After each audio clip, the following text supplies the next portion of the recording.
마가복음 4장 21절부터 29절 스스로 열매 맺는 땅 제목입니다. 우리가 지금 마가복음 4장에 들어오면서 이제 예수님께서 비유를 통해서 마가복음에서는 처음으로 하나님의 나라의 비밀에 대해서 말씀하시는 부분들을 지난주부터 살펴봤습니다. 하나님의 나라의 비밀이 무엇이냐라고 하는 것을 네 가지 밭의 비유를 가지고 설명을 하셨죠. 사실은 그 안에 신비가 있는데 어떻게 보면 하나님의 나라의 비밀은 우리들이 사람들이 생각할 때에 가장 그 하나님의 나라를 잘 알 것 같은 사람들, 사람의 입장으로 봤을 때는 가장 그 하나님의 나라에 적합하다고 보여지는 사람들이 사실은 열매 맺지 못하고 어떻게 보면 가장 하나님 나라에 적합할 것 같지 않았던 사람들이 그 하나님 나라에 포함되어지는 열매 맺는 이런 부분들을 보여줬습니다. 그래서 이게 사실은 비밀이고 신비라는 거죠. 인간의 생각들과 상당히 다른 놀람의 요소를 가지고 하나님의 나라가 임한다라는 사실들을 살펴봤습니다. 오늘 본문도 그 비유 이어서 계속해서 이 하나님의 나라에 대한 이야기들을 하시는 겁니다. 오늘 크게는 한 세 가지 정도로 나뉘어서 본문이 구성되어 있는데요. 먼저는 21절에서 23절에 있는 말씀이죠. 흔히 등불 비유라고 이야기를 많이 하는 본문입니다. 사람이 등불을 가져오는 것은 말 아래에나 평상 아래에 두려함이냐 등경 위에 두려함이 아니냐. 너무나 당연한 것이죠. 등불을 가져오는 이유는 등불을 등경 위에다 두려고 하는 것이다. 왜냐하면 등경 위에 등불을 둬서 많은 사람을 비추려고 하는 것이 그 등불을 가져오는 목적이기 때문에 너무나 당연스러운 이야기를 하죠. 씨 뿌리는 비유와 마찬가지로 이것도 너무 당연한 이야기들을 하고 있는 겁니다. 왜 이 비유가 지금 이 자리에서 등장을 하냐라고 하는 거죠. 사실은 예수님께서 이 비유로 설명하신 이유를 4장 지난주 본문에서 12절에 이렇게 이야기하거든요. 11절부터 보면 더 정확하죠. 하나님의 나라의 비밀을 너희에게는 주었으나 외인에게는 모든 것을 비유로 하나니 이는 그들로 보기는 보아도 알지 못하며 듣기는 들어도 깨닫지 못하게 하여 돌이켜 죄 사함을 얻지 못하게 하려 함이라. 비유로 말씀하시는 이유는 아무나 외인이 듣고는 깨닫지 못하고 들어도 보아도 깨닫지 못하기 때문에 돌아서지 못하게 하기 위해서 내가 비유로 말한다라고 이야기를 합니다. 그렇지만 이거는 비유를 깨닫지 못하는 대상자들은 외인입니다. 그렇죠? 분명히 비유로 감추어서 이야기를 해서 이 외인들은 들음에도 불구하고 깨닫지 못하지만 그 외인과 다르게 너희에게는 주어졌다라고 하는 이야기가 11절에 등장을 하죠. 이 두 가지입니다. 사실은 비유로 이야기하시는 것은 깨닫지 못하게 하려 함이기도 하지만 오늘 본문에 의하면 등불을 가져오는 것은 그 등불을 가지고 숨겨두려고 하는 것이 아니고 등경 위에 둬서 많은 사람들이 사실은 볼 수 있도록 그 빛을 볼 수 있도록 주는 거죠. 이거는 외인이 아니고 하나님이 택하신 자들, 너희라고 표현되어 있는 제자들에게는 사실은 숨기려고 하는 것이 아니고 명확하게 보여주기 위해서 사실은 이 비유로 말씀하시는 겁니다. 그래서 22절 보니까 드러내려 하지 않고는 숨긴 것이 없고 나타내려 하지 않고는 감추인 것이 없느니라. 이 한국말은 한국말인데 사실은 무슨 말인지 정확하게 의미를 파악하기가 좀 힘든 말이죠. 좀 수수께끼 같은 말입니다. 드러내려 하지 않고는 숨긴 것이 없고 나타내려 하지 않고는 감추인 것이 없느니라. 이해가 되십니까? 이해가 되면 여러분 희한한 사람입니다. 사실은 이 본문 자체가 번역을 이렇게 하면 안 돼요. 명확하게 우리가 이해하기 위해서는 더 좋은 번역은요. 숨긴 것은 드러나게 되어 있고 감추인 것은 나타나게 되어 있는 것이다. 이게 더 정확한 우리들이 이해하기 쉬운 말입니다. 사실은. 등불이 등경 위에 둬서 모든 사람들에게 보여주는 것처럼 지금 예수님께서 비유로 설명하시는 것은 어떻게 하려고 한다고요? 외인에게는 감추지만 너희에게는 숨긴 것을 밝히 드러내려고 하는 것이다. 감추인 것들을 너희들이 명확하게 볼 수 있도록 나타내려고 내가 지금 하고 있는 것이다. 그래서 이 하나님의 나라가 틀림없이 요소가 있습니다. 숨어진 것이 있고 감추어진 것이 있지만 이 숨겨지고 감추어진 것이 분명하게 더 명확하게 드러나고 나타나게 되는 것. 그래서 하나님의 나라가 양쪽입니다. 양면성입니다. 한쪽은 전혀 알아듣지 못하고 하나님의 나라를 전혀 깨닫지 못하지만 한편은 등경 위에 두는 것처럼 이 하나님의 나라를 통해 하나님의 나라가 임했을 때 그것이 무엇인지를 명확하게 깨닫게 드러내는 거죠. 그래서 예수님이 가지고 오신 이 하나님의 나라의 성격은 명확하게 보는 사람들에게 있어서는 그것이 그 비밀이 무엇인지를 볼 수 있는 사람에게는 오히려 숨겨지고 감추어졌었던 것들이 밝히 드러나게 되는 것이고 반대로 외인에게는 그것이 왔는데도 불구하고 전혀 깨닫지 못하는 마치 길가와 같이 그리고 돌짝밭과 같이 가시덤불과 같이 그들에게는 열매 맺을 수 있는 명확한 하나님의 나라로 다가오지가 않는 거죠. 그래서 이것 또한 비유에 대해서 하나님의 나라의 양면성 중에 한 측면을 지금 설명해 주고 있는 것입니다. 24절, 25절, 이 23절은 위에 붙을 수도 있고 아래 붙을 수도 있는데 그래서 들을 귀 있는 자는 들으라 라고 이야기를 하죠. 들을 귀가 있는 자는 명확하게 사실은 이걸 들어야만 한다라고 이야기하는 위에 붙을 수도 있고 아래 붙을 수도 있습니다. 들을 귀 있는 자는 들으라 라고 하면서 또 이르시되 너희가 무엇을 듣는가 스스로 삼가라.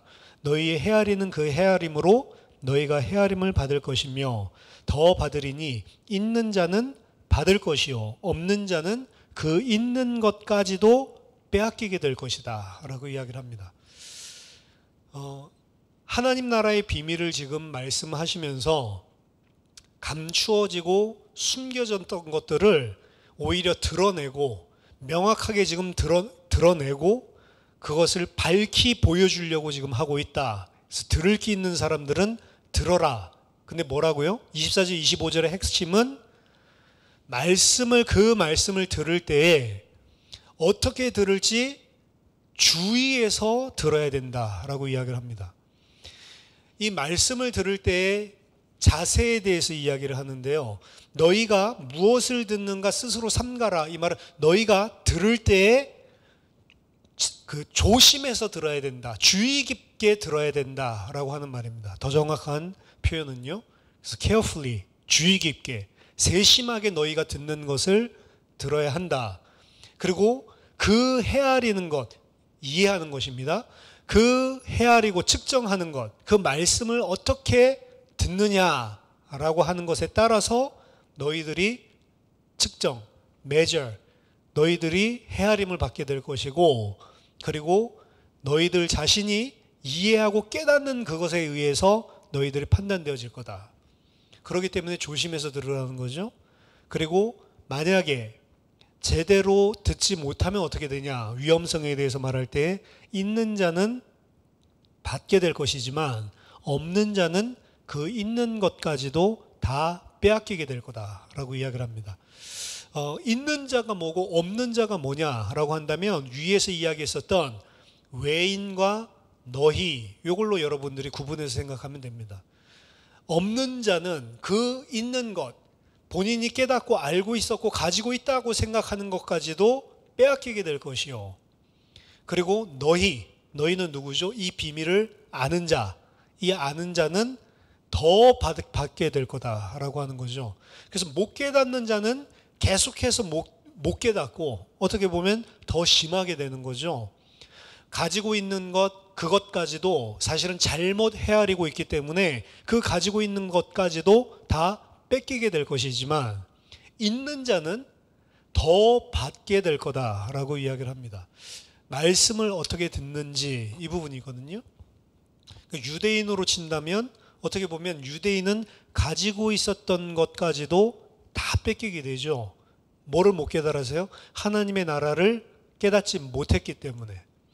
자, 유대인들이 깨달은 이 하나님의 나라, 유대인들은 사실은 하나님의 나라를 기대하고 간절히 소망하고 있었던 사람들입니다. 그들에게 있어서 이 하나님의 나라는 여호와께서 다시 이스라엘 백성, 자기 백성에게 귀환하시고 찾아오시는 날입니다. 뭘 전제로 하고 있냐면 지금 여호와께서 이스라엘 백성을 떠나셨다라는 것을 전제로 하고 있는 것입니다. 그래서 다시 돌아오실 날을 고대하고 있는 거죠. 그게 유대 종말론에서 구약 성경에서 이야기하고 있는 모든 선지자들이 이야기하고 있는 그 날입니다. 그 날이 오면 여호와께서 다시 너희에게로 돌아와 주실 것이고 영광스러운 이스라엘이 회복될 것이다. 그러니까 그날을 간절하게 기다리고 있었던 사람들이 유대인입니다.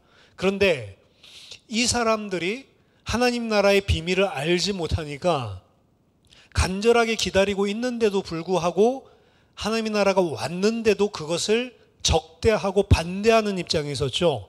오히려 그 하나님이 보내신 메시아를 십자가에 죽여버리는 형국에 이르게 됩니다. 그래서 하나님의 말씀, 하나님의 나라가 올 것이라고 하는 메시아의 말씀을 가지고 있었음에도 불구하고 그 말씀을 깨닫지 못하니까, 그 말씀이 이 땅에 오셨는데 알지 못하니까 그들이 알고 있던 것마저도 다 빼앗겨 버리죠. 하지만 그 말씀이 무엇인지를 알았던 자, 사실은 하나님의 나라에 전혀 적합하지 않았던 자들은 그 사실을 깨달았을 때 하나님께서 더 풍성하게 이들을 채워주시는 방향으로 간다라고 하는 이 아이러니가 사실은 이 지금 오늘 본 두 가지 내용들이 다 담고 이야기를 하고 있는 것입니다. 그럼 이스라엘 백성들은 왜 못 깨달았냐? 어떻게 보면 이스라엘 백성들이 깨달은 하나님이 함께한다라고 하는 그 말씀을 사실 어떻게 보면은 진짜 안에 있는 의미는 생각하지 못하고 문자적으로 표면적으로 이 사람들이 봤기 때문에 그렇습니다. 예를 든다면 이스라엘 사람들은 우리가 사무엘서를 지난주에 살펴봤지만 언약궤만 있으면 전쟁에서 이긴다라고 생각을 했어요. 이 사람들이 깨닫는 하나님입니다. 언약궤가 있으면 전쟁이, 마치 언약궤를 어떤 부적같이 생각하는 거죠. 언약궤가 있고 언약궤를 따라서 우리가 간다라고 하는 것은 하나님을 바라봐야 되는 거고 그 하나님이 함께 하심을 누리는, 그렇기 때문에 그 하나님을 사랑하고 하나님을 순종하고 하나님과의 교제가 있는 하나님의 백성이라고 하는 사실 그 내면적인 것들이 중요한데 그런 하나님과의 관계는 깡그리 무시하고 그냥 언약궤가 있기 때문에 우리는 전쟁이 이길 것이다. 이렇게 생각하고 있었던 이스라엘이 언약궤도 뺏기고 전쟁도 완전히 대패하게 되죠.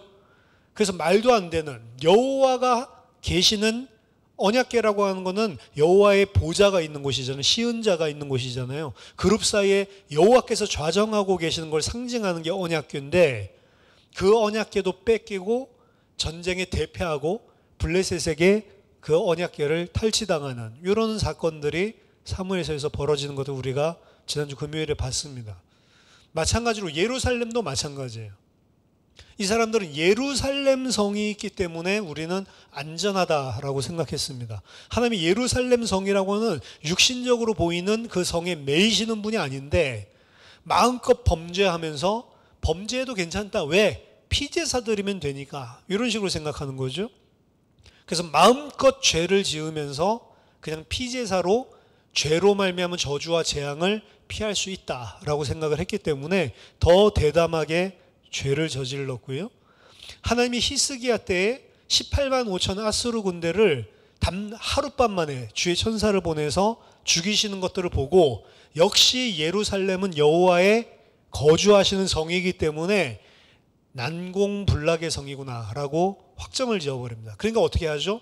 마음이 교만해져서 본인들이 짓고 있었던 우상 숭배와 죄, 이거에 대해서 돌이키는 것이 아니고 우리가 우상 숭배하고 죄를 짓고 내 육신이 원하는 것들을 하더라도 예루살렘은 안 망한다. 언약궤랑 지금 똑같이 생각하고 있는 거죠. 예루살렘에 있으면 안전하다. 그래서 이 사람들이 가지고 있었던 이 마음의 악한 죄, 예루살렘 안전하죠, 당연히. 근데 뭘 전제로 하고 있는 거죠? 하나님을 마음과 힘과 뜻을 다하여 사랑하고 그 하나님만을 섬기고 그 하나님만을 나의 주로. 사실은 이 부분이 사실 예루살렘의 의미인데 그 속에 있는 내용들은 다 놓쳐버리고, 예루살렘 성이 하나님이 보호해 주시는 성이고 예루살렘 성은 절대로 안 뺏기는 거구나, 그 사실을 알 때 도리어 이 사람들이 여호와와의 관계가 깨어지는, 사실은 바벨론 포로로 끌려갔을 때 여호와께서 떠나신 것이 아니고 이미 그들의 마음속에는 여호와가 없었던 것이죠. 그 말씀을 들을 때 어떻게 보면 이스라엘 백성들이 이런 식으로 사실은 깨닫고 있었던 겁니다. 그러니까 예수님께서 오셔서 바리새인과 서기관들에게 대해서 계속해서 이야기하시는 것이 회칠한 무덤이다.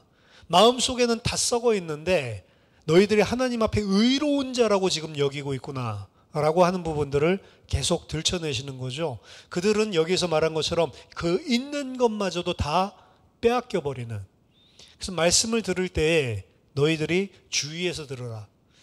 어떻게 보면 우리들이 말씀을 붙잡고 기억하고 생각하고 중요하지만 진짜 중요한 것은 하나님과의 교제입니다.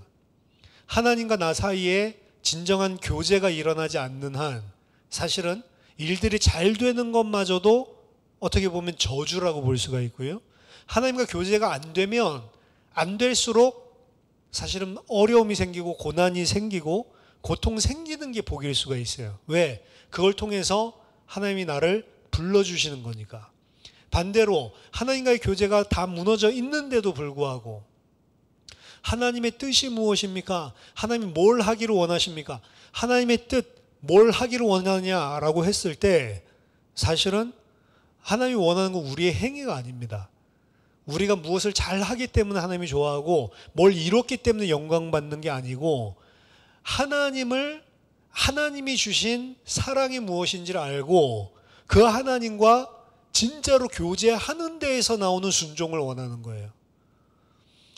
A를 해라 라고 해서 그 A를 한다고 하나님 기뻐하는 게 아닙니다. 그 A를 왜 해야 되냐면 하나님이 너무 좋으니까 당연히 해야 될 감사의 행위로 A가 우러져 나와야지 되는 거예요. 사실은 A가 포커스가 아니고 하나님과 마음이 합한 자, 하나님과 마음이 통하고 교제가 있는 자, 사실은 이게 키거든요. 근데 이스라엘 백성은 어떻게 보면은 겉으로는 완벽하게 깨달았는지 모르지만 사실 알맹이들을 다 놓쳐버린 것입니다.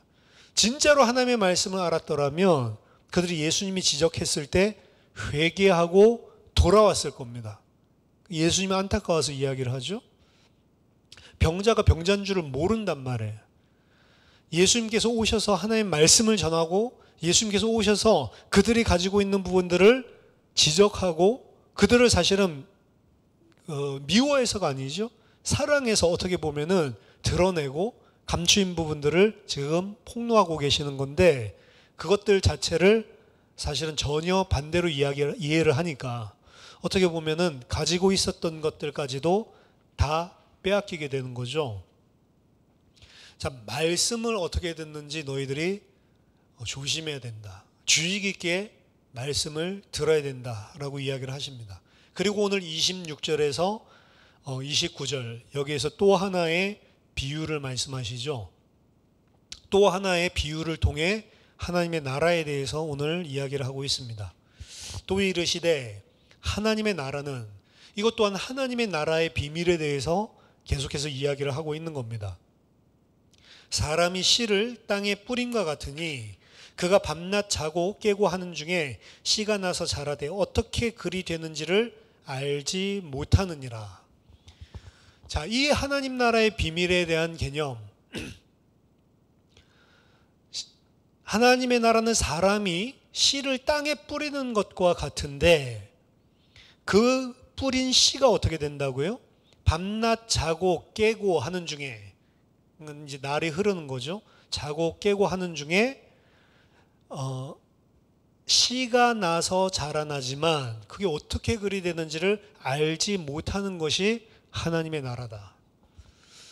자, 농부가 씨를 뿌리면, 그렇죠? 농부가 봄에 씨를 뿌리면 그 씨가 어떻게 발화가 되고 자라고 이런 것들을 몰라요. 그냥 자고 일어나고 내가 해야 될 일들을 그냥 합니다. 뭐 물이 필요하면 물을 주고요. 밭을 갖다가 뭐 갈고 물이 필요하면 물을 주고 씨를 갖다가 심어 놓고 그랬는데 내가 해야 될 일들을 분명히 했는데 내가 알지 못하는 사이에 그것이 자라난다는 거죠. 자, 여기에 있는 하나님 나라의 비밀의 개념 첫 번째는요. 하나님의 나라는 자라나고 성장하는 것이다. 이 자라나고 성장하는데 뒤에 보면 어떻게 나와 있죠? 처음에는 싹이요, 다음에는 이삭이요, 그 다음에는 이삭의 충실한 곡식이다 라고 이야기를 하죠. 나는 씨를 뿌리고 그리고 그 씨를 필요한 부분들을 농부기 때문에 땅에 씨를 뿌린 자가 물을 주고 뭐 잡초가 있으면 잡초를 빼주고 거름이 필요하면 거름을 주고 내가 해야 될 일을 하는데 실제로 그것이 어떻게 싹이 나고 이삭이 나고 그리고 충실한 열매를 맺는 곡식으로 열매 맺는지를 내가 알지 못하는 사이에 그렇게 자라난다. 첫 번째는 성장한다. 하나님의 나라는 유대인들이 가지고 있었던 하나님의 나라랑 전혀 다른 개념입니다. 유대인이 생각하는 하나님 나라는 하나님이 그 날이 되면 하나님이 이스라엘로 귀환하시면 모든 이스라엘 백성뿐만 아니라 모든 이방인마저도 그 하나님의 통치하심과 다스림과 그 영광 가운데 다 무릎 꿇게 되고 전부 다 하나님 앞에 시인하게 될 거다. 고백하게 될 거다라고 하는 겁니다. 마치 우리로 치면 언제 때 이야기냐면 예수님의 재림 때 일어날 일. 근데 사실은 하나님의 나라는 언제부터 시작되냐면 예수님의 초림부터 시작된 거거든요. 그러니까 이 두 번의 종말이 유대 종말로는 종말이 한 번밖에 없는데 우리 지금 기독교 신약 성경을 통해서 보여주고 있는 하나님 나라의 구약 성경에서 이야기했던 종말은 두 가지 그림을 보여주고 있습니다. 초림이 있고 재림이 있단 말이에요. 종말의 시작이 있고 종말이 자라고 성장해서 종말이 끝맺는 결실하는 그 시간표가 있는 거죠. 이건 구약 성경의 그 어떤 선지자도 이야기 안 했어요. 구약 성경에 있는 모든 선지자는 마지막 때 우리로 치면은 예수님이 재림하실 때 그 모양 그것만 이야기를 하고 있었어요. 그것이 어떻게 오는지 과정을 한 번도 이야기한 적이 없습니다. 근데 예수님이 오셔서 감추어졌던 것, 숨겨진 것들을 지금 이야기하는 거예요. 유대인들은 왜 지금 예수님을 메시아로 못 깨닫는 줄 압니까? 종말에 약속했었던 그림이 메시아를 통해 예수를 통해 성취가 된 게 하나도 없다라고 생각하기 때문에 그래요. 그 사람들은 만약에 예수가 메시아가 맞다면 무슨 일이 일어나야 된다고요? 절대로 십자가에 죽는 일 이런 일이 일어나면 안 되고요. 하나님의 영원한 통치와 다스림과 모든 민족들이 다 그 앞에 무릎 꿇게 되는 영광스러운 하나님 나라의 백성의 회복이 그 우리가 기독교인들이 지금 꿈꾸는 그날이잖아요. 마지막 그날. 그날이 메시아 오면 당장 이루어지는 줄을 알고 있었다고요. 근데 예수님 오셨는데 메시아라고 하는데 십자가에 죽어버렸거든요. 로마의 처형을 당했거든요. 그게 어떻게 하나님의 나라냐라고 되는 거죠. 근데 예수님께서 여기서 하나님 나라의 비밀을 이야기하는 겁니다. 그 나라는 분명히 임하는데 이 씨가 싹이 나고 그리고 이삭을 맺고 그리고 충실한 열매, 곡식을 맺는 것처럼 자라나고 성장하고 마지막 열매 맺을 그날이 어떻게 보면 점진적으로 온다. 성장하는 것이다. 이건 하나님 나라 전체 그림뿐만이 아니고요. 우리 개인에게도 마찬가지입니다. 개인에게도 우리들이 생각할 때 예수 그리스도 믿고 하나님 나라, 하나님 백성이 되면 우리가 완전히 새 사람으로 확 변화되면 그렇죠? 그럼 좋겠는데 그 씨가 심겨졌는데 그 씨가 우리 속에서 우리 알지 못하는 사이에 조금씩 싹이 나고 성장을 하고 이삭이 되고 열매를 맺는 방향으로 성장하는 면이 하나님 나라에 개인적으로나 전체적으로나 존재하는 거거든요. 이게 하나님 나라의 구약 성경의 그 어떤 선지자도 이야기하지 않는, 무슨 일이 일어나는지를 사실은 잘 모르는, 농부가 씨를 심었는데 그 심은 씨에 무슨 일이 일어나는지를 사실은 정확하게 아는 사람 없죠. 그냥 싹이 나니까 싹이 났나 보다 라고 하는 거지, 싹이 날 때까지 일어난 것들을 볼 수가 없죠. 뭐 요즘은 초고속 카메라 가지고 뭐 그것도 완전히 막 발화하는 과정부터 뭐 다 보여주고 이런 뭐 동영상도 있지만, 2000년 전에 생각을 해보세요. 알지 못하는데 어느 순간에 보니까 싹이 올라와 있고, 어느 순간에 보니까 이삭이 맺혀져 있고, 그리고 열매를 맺는 거죠. 자라남과 성장이 있는 것이다. 그래서요, 여러분들이 진짜로 여러분 안에 말씀의 씨앗이 뿌려졌다면 어떻게 보면 열매 맺는 데 있어서는 시간이 걸릴 수가 있습니다. 왜? 성장하고 자라나는 시간표들이 틀림없이 존재하고 있기 때문에. 분명히 존재하고 있지만 시간이 지나면 반드시 싹이 나고, 그리고 이삭이 맺히고 열매가 맺어지는 방향으로 뭐가 있어야 됩니까? 성장이 있어야 되는 거예요. 저는 많은 예수 믿는 사람, 예수 믿는다라고 주장하는 사람들 가운데 10년을 믿고 20년을 믿고 30년을 믿어도 하나도 성장하지 않는 사람이 있어요. 둘 중에 하나입니다. 아직 그 씨가 분명히 심겨진 게 맞는데 아직 싹이 안 하고 있지 않는 그런 사람이 있을 수도 있지만, 실제로 어떤 사람이요? 그 씨가 안 뿌려진 사람일 수도 있는 거예요. 왜? 뿌려지면 반드시 성장하고 자라나고 열매 맺게 돼 있는 게 하나님의 나라라고 이야기를 하기 때문에 그렇습니다. 두 번째 비밀은요, 28절에 땅이 스스로 열매를 맺대라고 되어 있습니다. 이게 이제 비밀이거든요. 그러니까 사실은 농부는 자기가 해야 될 일들을 하지만 농부가 그 싹을 트게 하는 게 아니에요. 농부가 그 곡식을 자라나게 하는 게 아닙니다. 누가 하는 거죠? 여기서 땅이 하는 거라고. 땅이. 여러분이 열심히 농사를 짓지만 실제로는 나는 필요한 일들을 하고는 있지만 그것이 싹이 나고 자라나고 열매 맺게 하는 것은 사실 내 소관이 아니에요. 어떻게 보면 땅이 만약에 그런 효력을 주지 않으면 아무리 내가 열심히 한다 하더라도 그 땅에 의해서 사실 결정이 되는 겁니다. 그러니까 비옥한 땅이 있고, 예를 들어서 척박한 땅이 있다고 하죠. 척박한 땅, 아무것도 결실할 수 없고 아무것도 싹을 틔울 수 없는 땅에는 아무리 심어놓고 열심히 심고 물 줘봤자 안 되는 거예요. 사실은 누가 한다? 농부가 하는 게 아니고, 씨를 뿌리는 그 사람이 하는 게 아니고 땅이 한다. 정확하게는 그 땅은 네가 하는 게 아니고 하나님이 한다라고 하는 겁니다. 이 모든 하나님의 나라의 사역의 주체는 사람이 아니고요, 하나님입니다. 그래서 고린도전서 보면 고린도 교회가 분당을 짓죠. 나는 바울에게 속했다, 나는 아볼로에게 속했다, 나는 게바에게 속했다, 이것도 저것도 다 싫은 사람, 나는 그리스도에게 속했다. 전부 다 분파를 이뤄가지고 서로 어떻게 보면은 자기 자랑을 했는데, 고린도전서 3장 5절부터 7절 보면 그 아볼로가 무엇인지, 바울이 무엇인지 바울이 설명합니다. 그런즉 아볼로는 무엇이며 바울은 무엇이냐?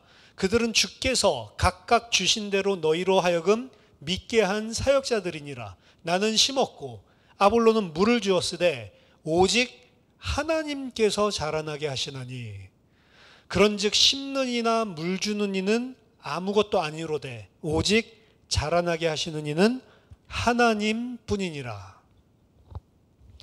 하나님 나라의 비밀은 사람이 하는 것이 아니고 그 열매 맺는 주도권은 누가 가지고 있냐? 하나님이 가지고 있다는 거예요. 하나님이 맺게 하시는, 하나님이 맺어주는 열매입니다.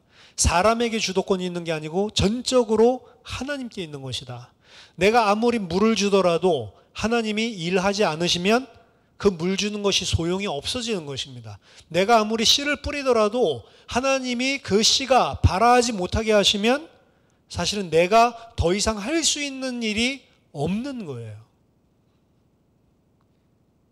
농사를 짓는데 내가 할 수 있는 일 했는데 안 나면 어떻게 할 거예요? 사실 별 수가 없는 거, 아무것도 할 게 없는 겁니다. 하나님 나라는 이와 같은 것이다. 너희들이 하는 것 같지만 너희들이 하는 게 아니다. 그럼 하나님이 하니까 우리들이 해야 될 거 안 해야 되냐? 아닙니다. 우리들이 해야 될 것들을 무시하라는 말이 아니에요. 우리들이 해야 될 것을 하되 그 열매는 하나님이 맺는 거다라는 사실을 명확하게 알고 있지 않으면 우리는 우리가 한 일을 가지고 하나님이 한다고 착각을 하는 겁니다. 그래서 예수님이 하나님의 일은 뭐 하는 게 아니고 하나님이 보내신 자를 믿는 게 하나님의 일이다, 이런 말씀도 하셨고요. 사도행전을 보면 모든 사도행전의 이 역사는 성령 행전이라고 이야기를 하죠. 하나님께서 하시는 거예요. 말씀을 전한 일을 합니다. 분명히 사도들이. 근데 그 말씀을 통해서 구원받는 자들이 일어날 때는 그 사도들이 한 게 아니고 주께서 구원 얻는 자를 날마다 더하시니라. 하나님께서 원래 창세전에 원래 택하셨던 자들, 영세전에 원래 택하셨던 자들, 이 사람들, 주께서 그날에 구원받기로 작정하신 자들은 다 믿더라. 말씀 전하는 통로 역할을 분명히 했고, 아볼로가 물을 주는 역할을 했고, 바울이 씨를 뿌리는 역할을 분명히 했지만 그것이 자라나고 열매 맺게 하는 전적인 사역은 누가 하는 거다? 하나님이 하는 거예요. 이 사실을 알지 못하면 사실은 하나님의 나라의 비밀을 못 깨닫고 못 듣는 거죠. 이 사실을 아는 사람은 절대로 교만하지 않습니다. 열매가 맺어진 것 누가 하신 거라고요? 내가 잘난 게 아니고 하나님이 맺혀지게 하신 것.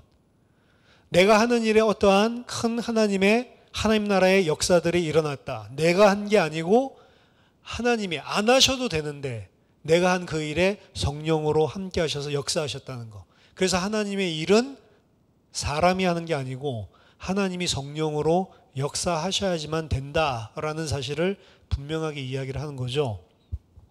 그리고 오늘 29절 하나님 나라의 비밀 세 번째입니다. 하나님 나라의 비밀 첫 번째는 자라남, 성장이 있다라고 하는 거. 두 번째는 그 열매의 주도권이 사람에게 있는 것이 아니고 하나님께 있는 것이다. 그리고 마지막 세 번째 29절에 열매가 익으면 곧 낫을 대나니 이는 추수 때가 이르렀음이라. 추수를 이야기하시거든요. 씨를 심고 열매가 곡식이 맺는 것은 다 뭐를 위한 거죠? 추수할 시간표를 위해서 농부가 일하는 것입니다. 왜 하나님께서 열매 맺게 하죠? 궁극적으로 추수라고 하는 시간표가 있기 때문에 그렇습니다. 즉 하나님의 나라에는 반드시 시작된 것이 성장하고 열매 맺는 그 성장이 분명히 자라나는 시간이 존재하지만 하나님 나라에는 반드시 마지막 결말이 있다라고 하는 겁니다. 결국에 하나님의 나라의 사람들은 마지막 그 추수할 날, 마지막 그날을 바라보고 사실 오늘 하루하루를 살아가는 거예요. 또한 내가 하는 것이 아니고 하나님이 하시는 것이기 때문에 우리는 해야 될 일을 농부로 씨를 뿌리는 자로 하지만 사실은 그 열매가요, 한순간에 보이는 열매가 아닌 케이스들이 많은 겁니다. 말씀의 사역들을 여러분들이 해보시면 말씀의 사역들을 하면 열매가 안 나는 것 같은 것들이 훨씬 많아요. 현장에 나가서 복음을 전해도 그렇고요. 그리고 복음을 받아들였다라고 쳐도 이 사람을 양육하는 것도 그렇고요.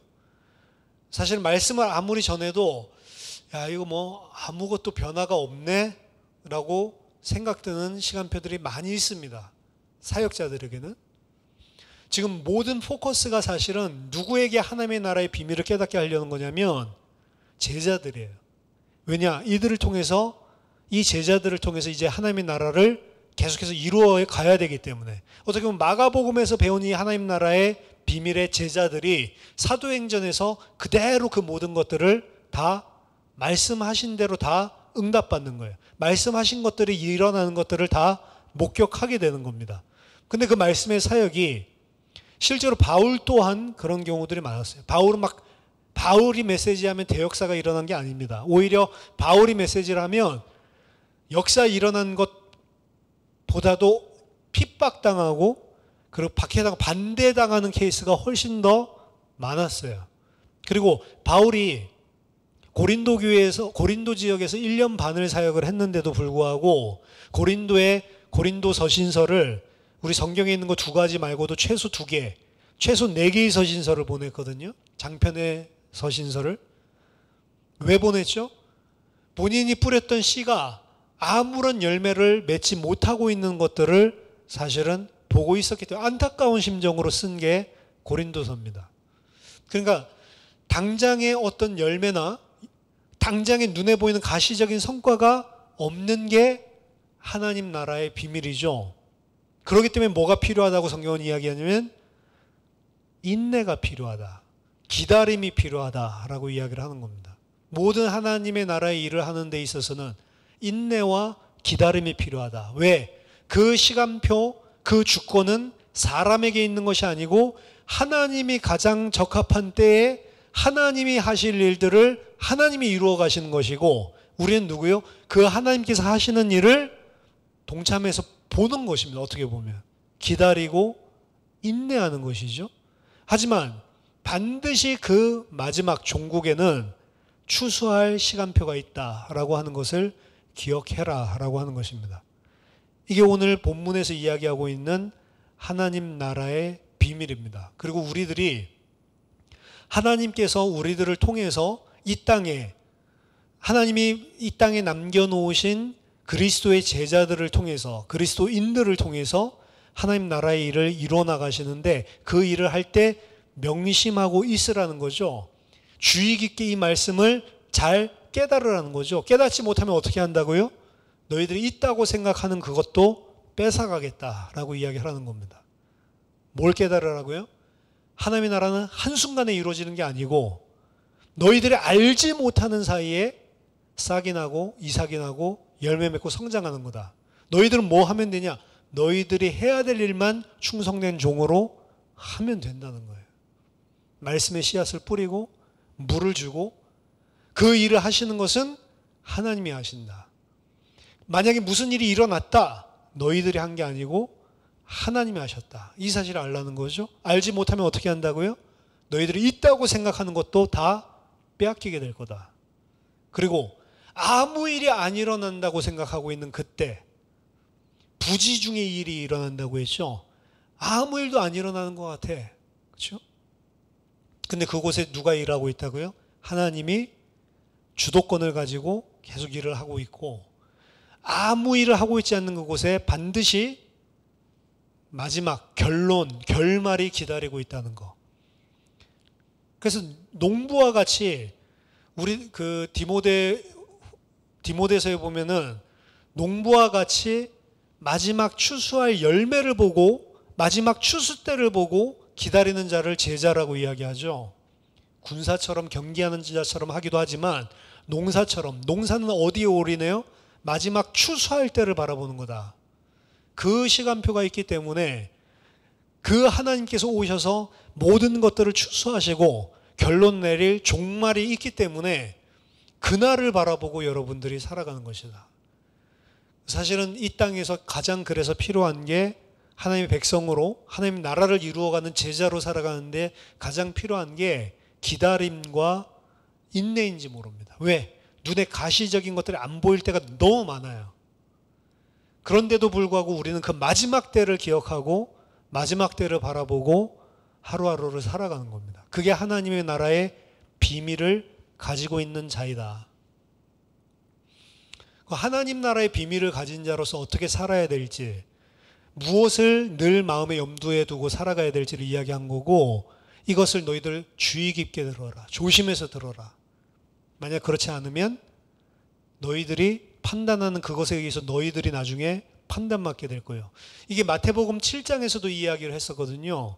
마태복음 7장에서 이야기할 때는 비판을 받지 아니하려거든 비판하지 마라 라고 하면서 이 격언을 썼다고 예수님이. 근데 오늘 본문에서는 비판받지 않으려면 비판하지 마라 그 문맥으로 쓰인 게 아니고 오늘 본문에서는 어떻게 말씀 들을지 너희들이 조심해서 들으라는 거예요. 만약 제대로 알아듣지 못하면 너희들이 알아들었다라고 생각하는 거 그것까지도 다 뺏기게 된다는 겁니다.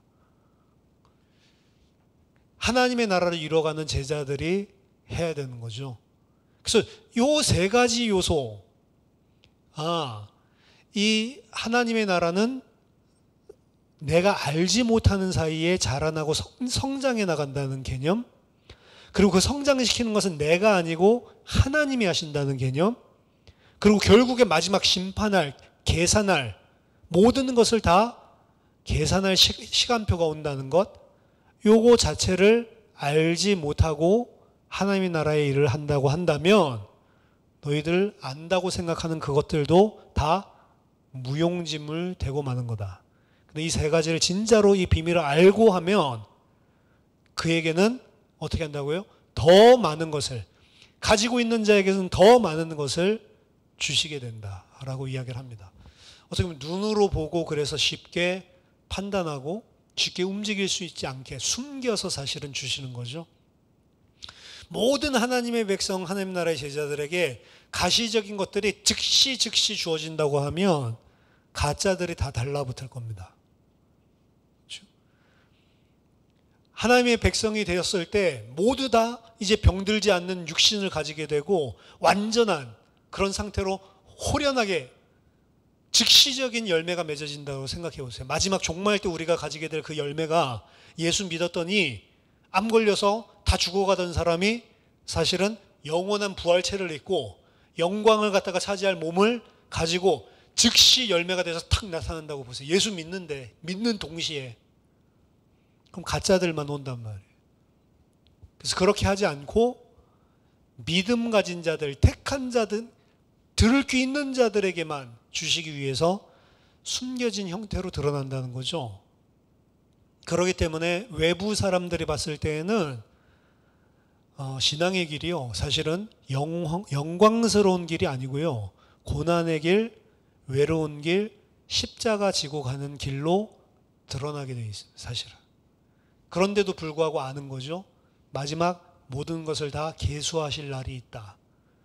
그리고 눈에 보이지 않는 하나님이 일하고 계신다라는 사실을 아는 자는 아무런 것들이 눈에 보이지 않아도 기다리고 인내하면서 내가 해야 될 것, 씨를 뿌리고 물 주고 농부가 해야 될 것들을 하고 있는, 그 농부가 해야 될 것들을 묵묵하게 하고 있는 사람이 누구예요? 하나님 나라의 비밀을 가지고 있는 사람. 근데 아닌 사람은 어떻게 돼요? 눈에 보이는 것 때문에 맨날 좌지우지 되죠. 눈에 보이는 거에 의해서 힘나고 눈에 보이는 거에 의해서 힘 빠지고, 그렇죠? 그 하나님 나라의 비밀을 가지고 있지 않는 거죠. 저와 여러분들이 이 오늘 비유를 통해서 내가 하나님 나라의 비밀을 맡은 자로, 그리스도의 제자로, 일꾼으로 산다는 것이 무엇인지를 알고, 그리고 하나님 보시기에 합당한 자로 승리하는 그리스도의 제자들이 다 되시기를 예수 그리스도 이름으로 축원합니다. 기도하겠습니다. 지금도 살아서 역사하시는 하나님 아버지 은혜를 감사드립니다.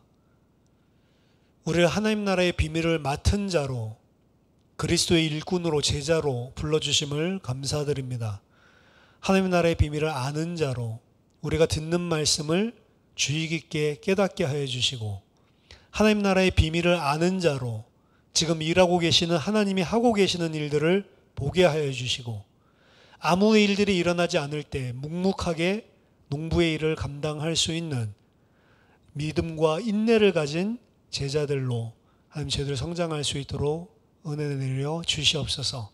열매 맺는 일들이 일어나고 가시적인 일들이 일어났을 때 그 일을 한 것이 하나님이심을 온전히 알고 모든 것들을 다 하나님께 영광 돌릴 수 있는 그러한 신실한 하나님의 백성들 될 수 있도록 도와주시고, 또 우리 예수생명교회 공동체가 그러한 주님의 마음에 합한 공동체가 될 수 있도록 은혜 내려 주시옵소서. 살아계신 주 예수 그리스도 이름으로 기도하옵나이다. 아멘.